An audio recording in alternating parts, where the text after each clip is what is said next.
बंधु माने आजिर एही कार्यक्रमटी मकर राशि व्यक्ति विशेष मानक पई बहुत गुरुत्वपूर्ण अटे। कारण मकर राशि व्यक्ति विशेष मानकर जीवन एही रज संक्रांति परठारु संपूर्ण भाବରେ बदलिबाकु जाउछि। कारण ग्रह नक्षत्र मानकर चलन रे एक बड़ परिवर्तन हेबाकु जाउछि, जहा फଳରେ आपणक जीवन रे मध्य एहार प्रभाव पड़िबाकु जाउछि एवं एहार प्रभाव रे आपणकर स्वास्थ्य, शिक्षा, प्रेम जीवन, वैवाहिक जीवन, भाग्य, क्यारियर एवं व्यापार वाणिज्य क्षेत्र में एक बड़ परिवर्तन हेबाकु जाउछि। तेबे आपणक जीवन रे केउ भली परिवर्तन हेबाकु जाउछि, केउ सब घटना गुडी को घटिबाकु जाउछि, से विषय रे जानिबा पई आपण माने भिडियोटी को स्किप न करी शेष पर्यंत निश्चय देखंतु।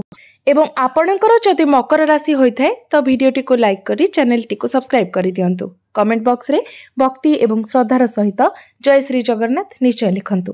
तो बंधु माने आसंतु आरंभ करिबा आजिर एही कार्यक्रम, जहा आपणकर जन्म राशि तथा चंद्र राशि उपरे आधारित अटे। तेबे राशि चक्रर 12 गोटी राशि मध्यरु दशम राशि हेउची मकर राशि एवं मकर राशिर राशिधिपति हेउछंती शनि। तेबे शनि आपणक कुंडलीर तृतीय भावरे विराजमान अछंती। आपणक कुंडलीर द्वितीय भावरे विराजमान अछंती राहु। चतुर्थ भावरे विराजमान अछंती शुक्र। षष्ठ भावरे विराजमान अछंती गुरु, बुध एवं सूर्य। आपणकर अष्टम भावरे विराजमान अछंती केतु एवं मंगल।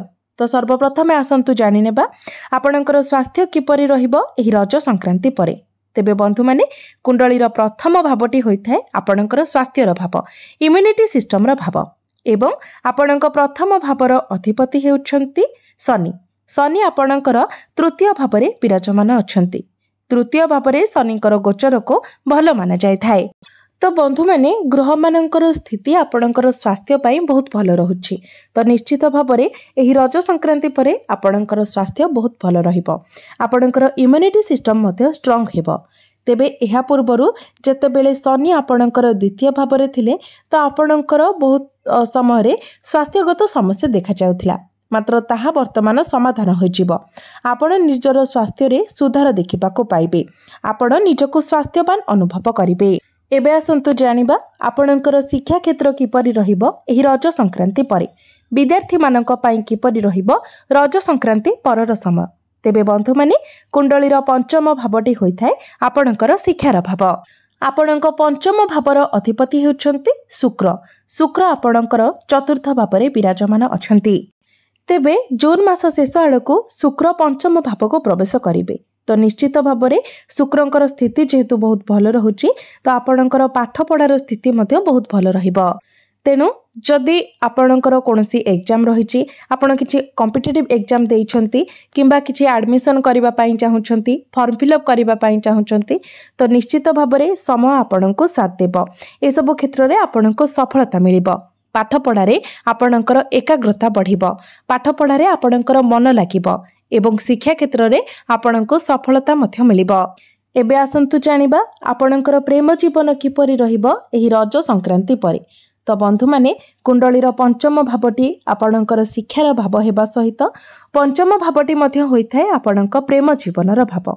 तो आपणक पंचम भावर अधिपति हेउछंती शुक्र। शुक्र आपणकर चतुर्थ भावरे गोचर करूछंती एवं खूब शीघ्र आपणकर पंचम भावरे चलन करिवे। एवं आपणकर प्रथम भावर अधिपति शनि आपणकर तृतीय भावरे विराजमान अछंती। तो प्रेम जीवन मध्य आपणकर बहुत भल रहिबो। पूर्वरु जदि आपणक मध्यरे कोनोसी भी वैचारिक मतभेद थिला, कोनोसी प्रकारर मनांतर मतांतर थिला किंबा कोनोसी प्रकारर समस्या रहितिला, सेगुडिक समाधान होइजिबो। आपणक मध्यरे बुझामणा भल रहिबो। आपण परस्पर को भल भाबरे बुझी पारिबे। आपण दुई जण मिसी किछि बड़ प्लानिंग करि पारंती, केवाडे बुलाबुली करबाको जाय पारंती। आपणक मध्यरे कनेक्शन स्ट्रांग हेबो। तो निहाती भाबरे रज संक्रांति परे आपणकर प्रेम जीवन बहुत भल रहिबो। एबे आसंतु जानिबा आपणकर वैवाहिक जीवन किपरि रहिबो एही रज संक्रांति परे। तेबे बंधु माने कुंडलीर सप्तम भावटी होइथाय आपणक वैवाहिक जीवनर भाव। तो बंधु माने जेहेतु आपणकर मंगल आपणकर अष्टम भावरे विराजमान करूछंती, तो याको अष्टमांगलिक दोष कहा जाय थाय।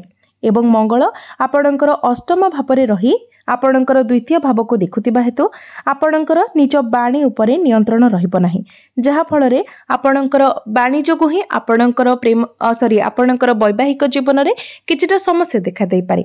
तो आपण चेष्टा करंतु आपणकर बाणी उपरे संयमता रखिबा पाई। किंतु एमिति रे देखिबाकू गले आपणकर वैवाहिक जीवन 70 ରୁ 80% भल रहिबो, केवल आपण निजर बाणी उपरे संयमता रखंतु। एबे आसंतु जानिबा सबुठारु गुरुत्वपूर्ण विषय वस्तु आपणकर भाग्य, क्यारियर एवं व्यापार वाणिज्यर स्थिति किपरि रहिबो एही रज संक्रांति परे। तेबे बंधु माने कुंडलीर नवम भावटी होइथे आपणकर भाग्यर भाव। आपणकर नवम भावर अधिपति हेउछंती बुध। बुध आपणकर षष्ठ भावरे गोचर करुछंती। तो बुध निजर स्वगृह को प्रवेश करिवे एवं षष्ठ भावरे रही आपणकर द्वादश भाव को देखिबे।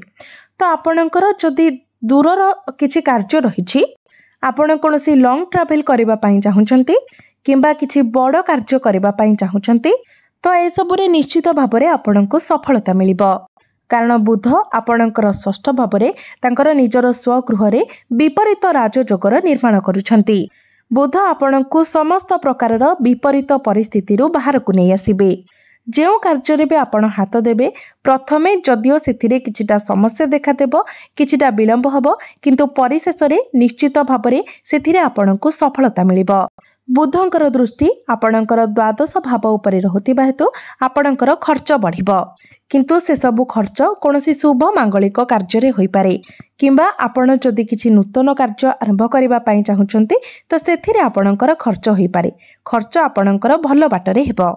तो निश्चित भावरे रज संक्रांति परे आपणकर भाग्य बहुत भल रहिबो।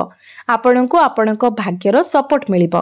तेणु भाग्य संबंधित आपण जदि कोनोसी कार्य करूछंती, जेमिति कि जदि आपण किछि बड़ कार्यर आरंभ करिबाकू चाहुचंती, किछि बड़ डिसिजन नेबा पई चाहुचंती, आपणकर कोनोसी मीटिंग किंबा डील होईची, कोनोसी बड़ जिनिस आपण किणाकिणी करिबाकू चाहुचंती, शेयर मार्केट स्टॉक मार्केट रे आपण किछि इन्वेस्टमेंट करिबा पई चाहुचंती, ट्रेडिंग रे काम करूछंती, तो ए सब क्षेत्र रे निश्चित भाबरे आपणको सफलता मिलिबो। एबे आसंतु जानिबा आपणकर क्यारियर किपरि रहिबो एही रज संक्रांति परे।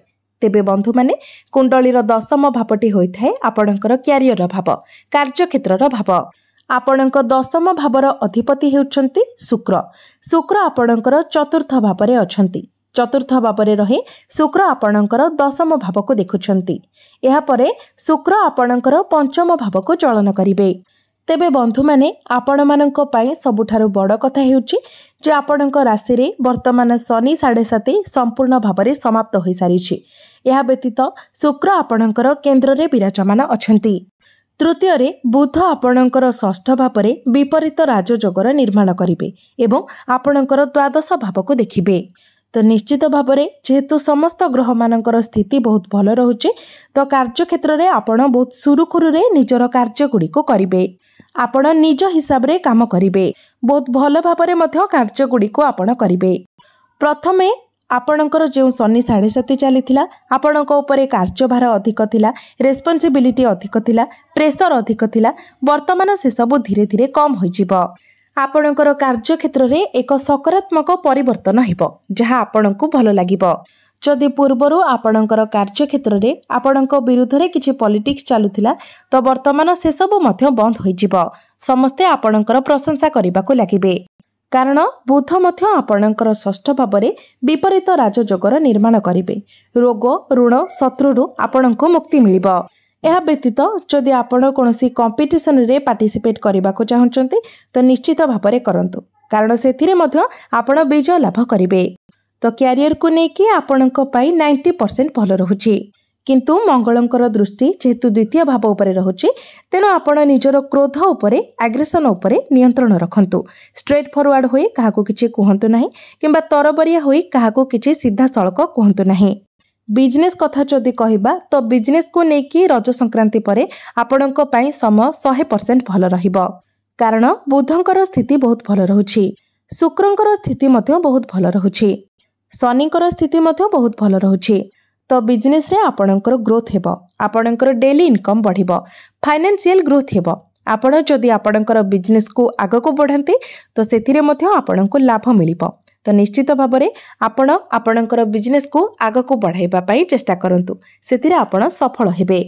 एबे आसंतु जानिबा किछि उपाय विषय जे उपाय गुड़िक करबा द्वारा आपनको अधिक मात्रा रे शुभ फल प्राप्ति हेबो एवं जहा किछिटा अशुभत्व रहउछि सेगुड़िक मध्य खंडन होइजिबो। तो बंधु माने जेहेतु आपणकर राशि स्वामी शनि अटंती तेणु प्रत्येक दिन आपण शनिकर बीज मंत्र 108 थर जप करंतु। प्रत्येक दिन शुक्रंकर बीज मंत्र मध्य 108 थर जप करंतु। प्रत्येक दिन गायत्री मंत्र मध्य 108 थर जप करंतु एवं प्रत्येक दिन हनुमान चालीसार पाठ करंतु एवं प्रत्येक दिन आपण उदित सूर्य को तंबा पात्र रे जलार्घ्य अर्पण करंतु। निश्चित भाव में आपनको अधिक मात्रा रे शुभ फल प्राप्ति हेबो। तेबे बंधु माने आपणकर जीवन मंगलमय हो, यह ही ईश्वरंक निकटरे मोर प्रार्थना। धन्यवाद।